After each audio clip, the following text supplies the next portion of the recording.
Bhakti Vedanta Swami Srila Prabhupada ki Anantakoti Vaishnava Vrinda ki Grantaraj Srimad Bhagavatam ki Go Premanandi. Oh glorious these simple devotees, oh glorious these simple devotees, oh glorious these simple devotees. Namo Bhagavate Vasudevaya. Om Namo Bhagavate Vasudevaya. Om Namo Bhagavate Vasudevaya.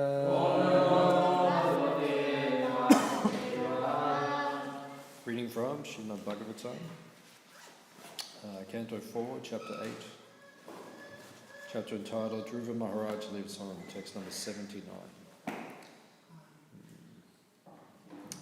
Yadaikapadena saparti vabakas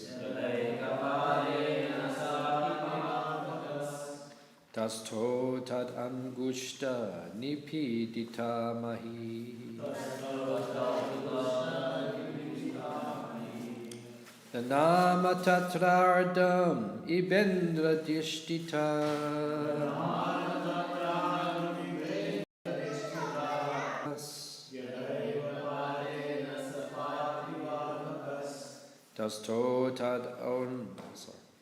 Tasto tad angushta nipidita mahi Nanama tatrardam ibendra dishtita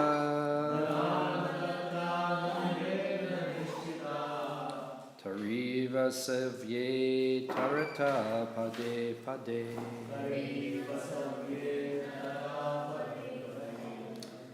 Yadaikapadena saparti varbakas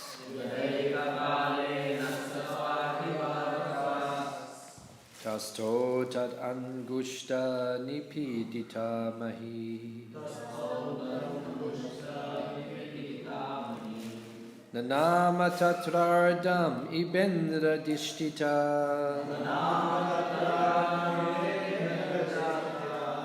Tariva savye tarata pade pade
Yada, when. Eka, with one. Padena, leg. Saha, Dhruva Maharaj. Partiva, the kings. Arpaka, child. Tasto, remained standing. Tat Angushta, his big toe. Nipidita, being pressed. Mahi, the earth. Nanarma, bent down. Tatra, then. Ardham, half. Ipa Indra, the king of elephants. Dishtita, being situated. Tadi Eva, like a boat. Savya Itarata, right and left. Pade Pade, in every step. Translation and purport by His Divine Grace A.C. Bhaktivedanta Swami Srila Prabhupada. As Dhruva Maharaj, the king's son, kept himself steady standing on one leg, the pressure of his big toe pushed down half the earth, just as an elephant being carried on a boat rocks the boat left and right with his every step. Translation responsibly. As Dhruva Maharaj, the king's son, kept himself steadily standing on one leg, carried Partiva Baraka, son of the king. When Dhruva Maharaj was at home, although he was a king's son, he was prevented from getting on the lap of his father. But when he became advanced in self-realization or devotional service, by the pressure of his toe, he could push down the whole earth. That is the difference between ordinary consciousness and Krishna consciousness. In ordinary consciousness, a king's son may be refused something even by his father. But when the same person becomes fully Krishna conscious within his heart, he can push down the earth with the pressure of his toe. One cannot argue. How is it that Dhruva Maharaj shared it by the learned? For it is an example of Nagna Matrika logic. By this logic, one would think that because his mother in her childhood was, she should remain naked. He cries when she learned that Dhruva Maharaj, by concentrating constantly on the Supreme Personality of Godhead within his heart, could press down the entire earth like an elephant who presses down the boat on which it is loaded. Omagyan Tivanandasya Kinanjana Shalakaya Chakshurin Militam Jena Tasmai Shri Gurave Namaha Shri Chaitanya Manobishtam Stapitam Yena Bhutale Swayam Rupa Kadamayam Dadati Swapadantikam Vancha Kalpatarubhyascha Kripa Sindhu Bhievacha Patitanam Pavanebhyo Vaishnavebhyo Namo Namaha Jaya Shri Krishna Chaitanya Prabhu Nityananda Shri Advaita Gadadhar Shivasadi Gaura Bhakta Vrinda Hare Krishna Krishna Krishna Hare Hare Hare Rama Rama Rama Hare Hare. We're hearing here further about the pastime of Dhruva Maharaj. Dhruva Maharaj intense devotional service. A devotional service and your devotional attitude, you will not get back to Krishna. We have to be willing to pay any price to get back. At this point in time, at the age of 70 years old, basically. So it's like Mahatma Prabhu is coming in now into the temple. So, Mahatma Prabhu, how old are you now? 81. How old are you now? 81. 81, okay. So this is, you can imagine Prabhupada was preaching until 81. That's when Prabhupada left this world. So you had pastime. He said that if there was a third heart attack, he said he would have left this world. Could not tolerate a third. He actually said, and this is not written in the Lilamrita, but Prabhupada actually said that Krishna came and sat on the side of his bed and massaged his chest all night. Krishna himself came in. And Prabhupada said he had that dream that he was going across and the different avatars of Krishna were rowing the boat across. So it was a divine mission. It wasn't ordinary.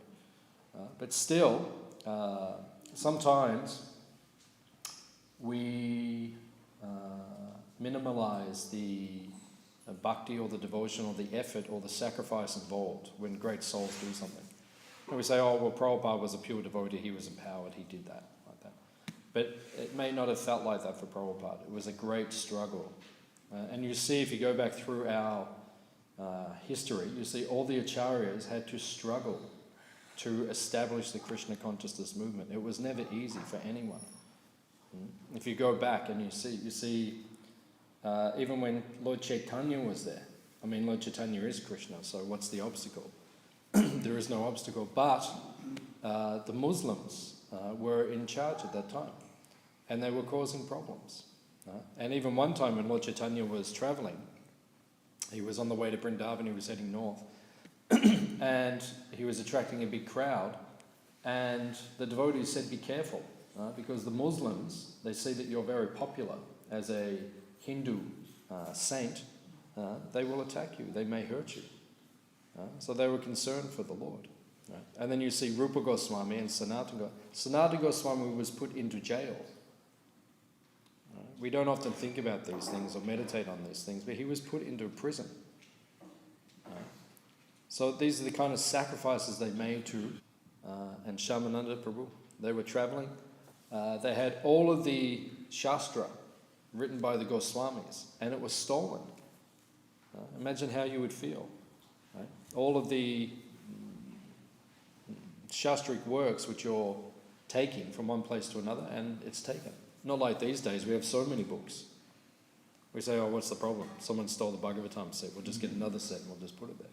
Back then, everything was handwritten, and there weren't second copies at that point in time. Right? And then Baladev Vijayabhushan, Vishwanath Chakravarti Thakur, they had to face great opposition in Jayapur. Right? The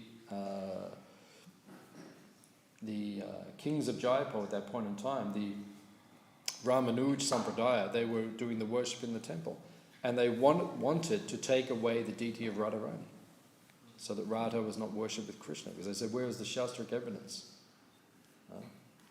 Krishna should be worshipped by himself. No, and Vishwanath Chakravarti Thakur, Baladev Vijayabhushan, they were insistent that Krishna must be with commentary on Vedanta Sutra. Where is your commentary? There wasn't a commentary. Right? Because devotees always thought that the Bhagavatam is the commentary, because the Bhagavatam is the commentary on Vedanta Sutra. So no one ever wrote another commentary. So Baladev Vijayabhushan, he went through before the deity of Govindadev in Jayapur, Rupa Goswami's deity, and he was he was in great anxiety. And he said to the deity, he said, I don't have a commentary. They're going to remove Radharani from your side. So then the deity gave a commentary, spoke. And he spoke the Govinda Bhashya. Right? And at that time when he spoke the Govinda Bhashya, the commentary, then Baladev Vijayabhushan, he wrote it down. And then the next day he showed the proofs of the writing. He said, look, we have a commentary, spoken by the deity himself. Right? And if you look at the beginning of the Bhagavad Gita, Prabhupada said he dedicates the Bhagavad Gita to Vallabhava Bhushan, who's so nicely presented for the last 500 years, last 5,000 years. It was a great sacrifice. There have been many, many great devotees who've sacrificed so that we can all sit here and eat halava and custard. That's a fact. We take it for granted now. These days, we walk in and the sacrifice is not as great. Even Prabhupada's disciples, when Prabhupada first took them to India, the amount of sacrifice they had to perform to establish the movement, like that. It's much more austere than the sacrifice we perform now. We don't perform as much sacrifice as what is being done. So whatever small sacrifice we are asked to perform, then we must do that willingly, with a pleasing attitude. That's what Krishna is saying. Bhakti must be anukul. Anukul means? Favorable. Yeah. It can't be pratikul. Pratikul means? Unfavorable. Right? You're doing the service, you have to do it with anukul. Anukul means favorable. Right? You can't be in your mind thinking, I don't want to do this is too difficult. Why am I doing this? Why can't someone else do this? Like that. You can't be thinking like that. You have to be favorable when you do the service. So whatever we're doing, and when we're asked to sacrifice, the consciousness still has to be favorable towards Krishna. Right? Otherwise, it's not considered pure devotional service. So this is the attitude of the devotee. The devotee has to be favorable, tivra, intense devotional service. And the tapasya is what gives you strength in the future. You'll see, if you do tapasya, to serve Krishna is very different. You have to have a different attitude. Right? And much of the strength that we have, because you see, there's not so many devotees who've been around a long time. You have a look, where are they? Prabhupada initiated so many disciples, but not distribution. That requires a discipline. And that discipline comes from your early days. Sometimes I look at the young devotees and I think, I used to be like that.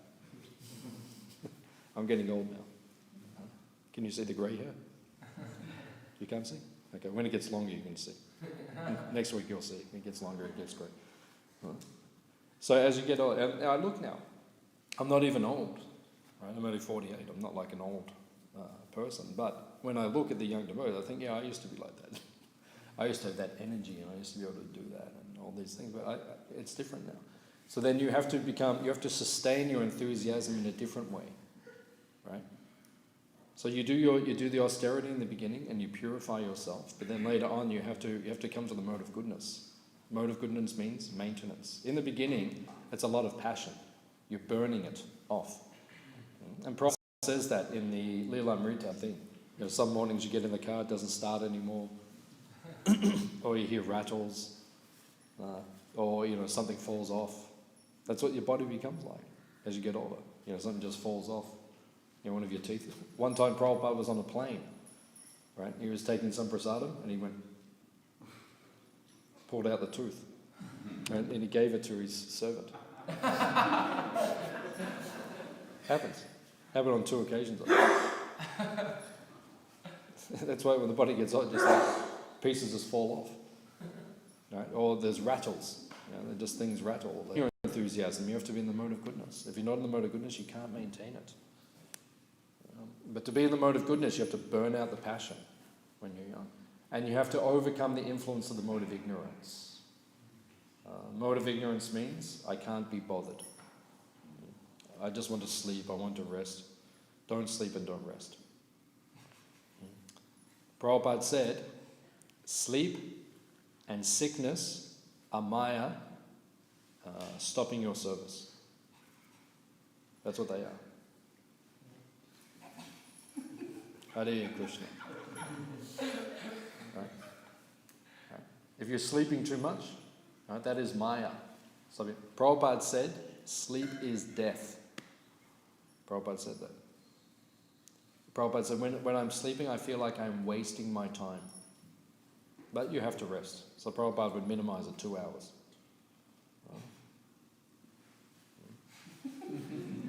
And then you see over the years, sometimes devotees get really enthusiastic. Young devotee, you hear the class in the morning and yes, okay, 2 hours from now on, 4 hours, I've seen it, 4 hours from now on, but then you can't maintain it. One time Prabhupada was on the train in India, and he was in the compartment. He was with Tamil Krishna Maharaj, and then 10:30 they turned the lights off. They had like a private cabin, so they took rest. So 12:30 Prabhupada wakes up, turns the light on, because Prabhupada only sleeps 2 hours. So Tamil Krishna Maharaj saw the lights on, Prabhupada's sitting up, so he sat up, like that, offered his obeisance and sat up. Prabhupada said, no, you take rest. He said, this is not artificially imitate these things, but we should minimize. Is also Maya trying to stop your service. These days it's popular for devotees to be sick.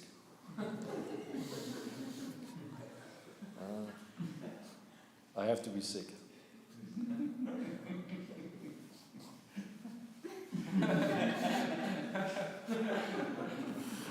Prabhuji, no, I can't do my own sick.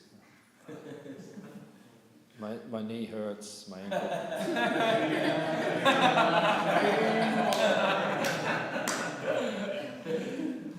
my head hurts, my heart hurts, my fingernail hurts. I got a little cut there yesterday, you can see it. Very bad. So anything will stop the service these days. Anything. You understand when there's sickness, that is Maya stopping your service. You have to understand that point. That's a way of Maya stopping you from serving Krishna. So when Maya is trying to stop, it's our service to fire. Right? Something's on fire, you put it out immediately. You don't say, okay, that's okay. No, fire immediately. And? Debt. Right? If you have a debt, if you're grihasta, you have a debt, you deal with it immediately. Otherwise, 1 year, 2 years, it becomes unmanageable and a lot of stress. And then the other one is? Sickness, yeah. Illness, sickness. If the body is sick, you deal with it immediately. Otherwise, it becomes a big problem. You take it seriously. That is your service, actually. That is your service. If you're sick, your service is to look after your body. Do not neglect it. Because you want to get better so you can serve Krishna. You don't want to get some chronic illness, especially when you're young. You want to serve Krishna. I'd say up until I was about 36, there was really no problems. And then 36, and they say over the hill. When you get old, they say you're over the hill. So about 36, oh, Prabhuji. So this is the point. We have to become Tivrena Bhakti Yogena, intense in devotional service. Intense means you're... I said, Maharaj, what's the difference between being serious and being sincere? Swami said, sincere means, you too, calm down, of the spiritual master. That's the difference between devotee sincere. I'm sincere, I want to serve. No, you will serve. Nothing stops you from doing your service. That is Tivrena Bhakti Yogena. I was watching last night before I went to bed, Ninjajumna Swami in, where is he? Siberia? Russia? So he's on the other side of there. He was down here a couple of weeks ago, right? He flew from here to Russia. I can't even think. A plane flies to Russia, right? Other side of the earth, right? And now he's preaching up in Siberia, like at the top of the earth, right? He said it's minus 0. That's the temperature during the day at the moment. Like -0, and preaching and spreading Krishna consciousness. So that is serious. I remember one time I got sick, 3-4 weeks. I got hepatitis A, jaundice. They call it jaundice. So you turn yellow. I went to India, 94. Did Braj Mandal Parikram for 1 month. We walked around 400 kilometres around Vrindavan barefoot, all the devotees, late November. And then we went travelling during the week out to the towns distributing. And then we came back. I was giving class because my jaundice was coming, like that. And then my chest turned yellow. like actually like like the little girl's jumper. When you have jaundice, you turn yellow.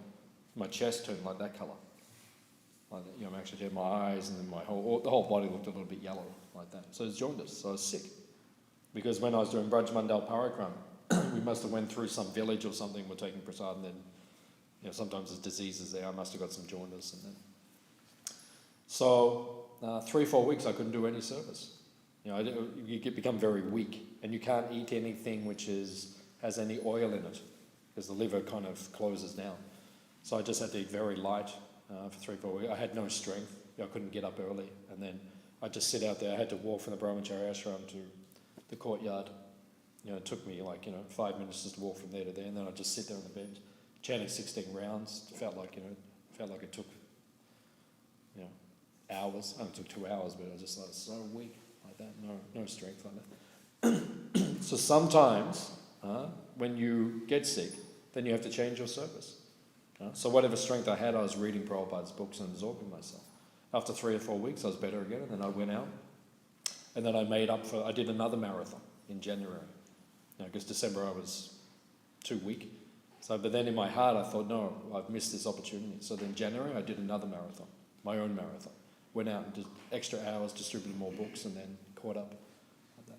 So that is the system. The system is sometimes, we get stopped in devotional service, but you don't lose your intensity. And you have to maintain that intensity year after year after year. This is a marathon that we're running. Easy to be enthusiastic when you're a young devotee. Everything's like Hare Krishna, Krishna Krishna, Hare Rama. That's easy. Anyone can do that. Oh, sorry. When you're young, that's easy. Seriously, it's easy. We all did that when we were young. I used to go an hour and I'm like, that's good. That enthusiasm is there, but then long term, you have to maintain the same enthusiasm, but it will change. When you get older devotee, you don't go like so crazy, right? It goes very deep within your consciousness, right? And you begin to cultivate your actual relationship with Krishna. That's what we're aiming for. What's the purpose of this Krishna consciousness movement? Right? And then you maintain your enthusiasm externally by spreading the Hare Krishna movement. So that is the cultivation. So here it is saying that Dhruva Maharaj, he was practicing Tivrena Bhakti. Right? He became so heavy that... from what? Right? Intense devotional service. Now his devotional service was?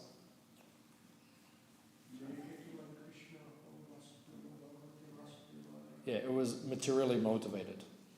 That's another interesting point in this pastime. Materially motivated devotional service. Is anyone familiar with that? One devotee, very good, yeah. Like that. I'm also like that. Devotional service, but materially motivated. So many motivations, so many reasons why we serve Krishna, which are not pure devotional service. On Sunday, I went to Kanambakanand Swami's Vyasa Puja. My wife is his disciple, so I went to. So she was writing her homage like a couple of days before meditating on her relationship with Guru. And then she was reading the teachings of Gaur Govinda Swami, a great acharya. So Gaur Govinda Swami, he was pointing out that devotional service, it comes from hearing the holy name being chanted in the association of the Guru. Yeah, you must hear the holy name, and that's how this bhakti is transformed from one to another. Because when you are in the association of the Guru, you will get that devotional mood.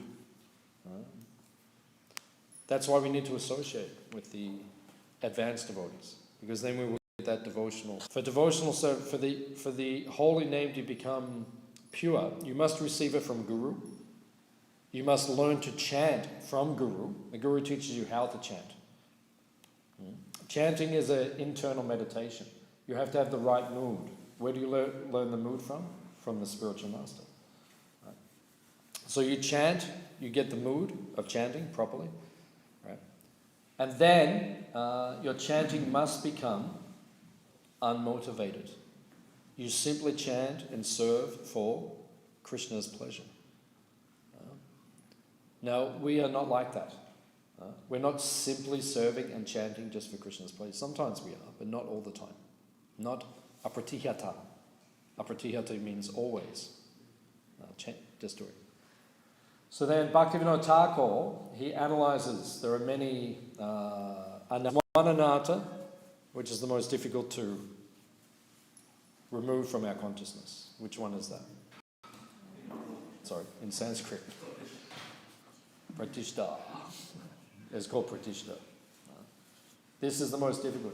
Boys sit on this side. Yeah, that's okay. You sit on that side. So, pratishta. Pratishta means desire for recognition. Right? Name, fame, recognition. That's the anartha, which is the most distracting. And that's the hardest, Bhaktivinoda Thakur says, the hardest to get rid of. Right? And it contaminates our devotional service, our devotional mood, our devotional consciousness. We're doing service, but we become attached to the recognition we get when doing the service. Just like I was there one time at Govardhan Hill, and Sachinanda become like, head pot washer, and then you become Sankirtan leader, and then you become temple president, and then you become GBC, then you become guru. It's like, there's like a hierarchy. So you may be a guru, and then he said, people will come and they will bow at your feet, and they will give you money, and they will give you gifts and adoration, and you will get all of these things. But then the obstacle, or I'm trying to think of the word. Anartha, yeah, but I can't think of the word, but it becomes a distraction in your devotional service. But then you become attached to it, and then that becomes the motivation of your devotional service. Oh, if I go, everyone will bow to me, and everyone will offer me respect, and they'll give me money, and they'll give me facility, and they give you nice prasadam, and in the temple they always bring the lamp to you first, and all those things. You become attached to those things. And even Maharaj was saying, he said he was in one festival, I think he said it was Russia, or some festival. He said there were many sannyasis, many gurus there in ISKCON guru sannyasi. A number of them were there at the front. And then he said one devotee came with the lamp and he offered it to one of the Maharajas, and the Maharaj standing next to him, he said, "No, you offer to me first. I am the senior."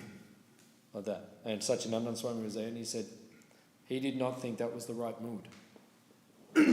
Maybe it was the right mood. Maybe Maharaj, whoever the Maharaj was making the point. Maybe it was correct, and maybe his motive was correct. But Sachinandan Swami said he did not feel that was the right mood. No. Because we may be attached to receiving recognition. So it has to be very careful. So our mood, if you want to become successful in your Krishna consciousness, if you want to go back home, back to Godhead, if you want to be a devotee your whole life with enthusiasm, what is the secret? There's one verse. One verse in our Shastra is the secret to everything. What is that verse?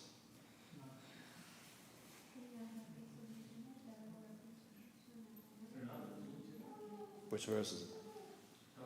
Yeah. Trinada pisu nichena, Torah pisu hishnuna, amanena, manadena, kirtaniya hasadahari. Krishna's Kaviraj Goswami says you have to wear that verse on your neck like your kanti mala. Should be like that. We don't wear it like that. Sometimes there, sometimes not there. Sometimes we're very humble. Other times we pretend we're very humble. But we're not really very humble. Everyone's like this, huh? But not really like that. It's easy to do like that. And it's easy to pretend. Like that, but not really humble. Until you become really humble. And Bhaktivinoda Thakur, more humble, more tolerant, always offering respect, and not expecting respect. They're the 4 elements of real humility. And he says out of the 4, which is the most important? Of the 4, which is the most important? To be humble, to be tolerant, to offer respect, or to not expect respect? One is the most important. Which one? Yeah. Yes, sir. Very good. Yeah, it's the most important element is to always offer respect. That's actual humility. That's the most difficult to always do. Right? I'll give everyone full respect regardless of their position. Or I'll give them full respect according to their position. Because we don't respect everyone the same. Right? But according to their position, you can. Don't expect too much.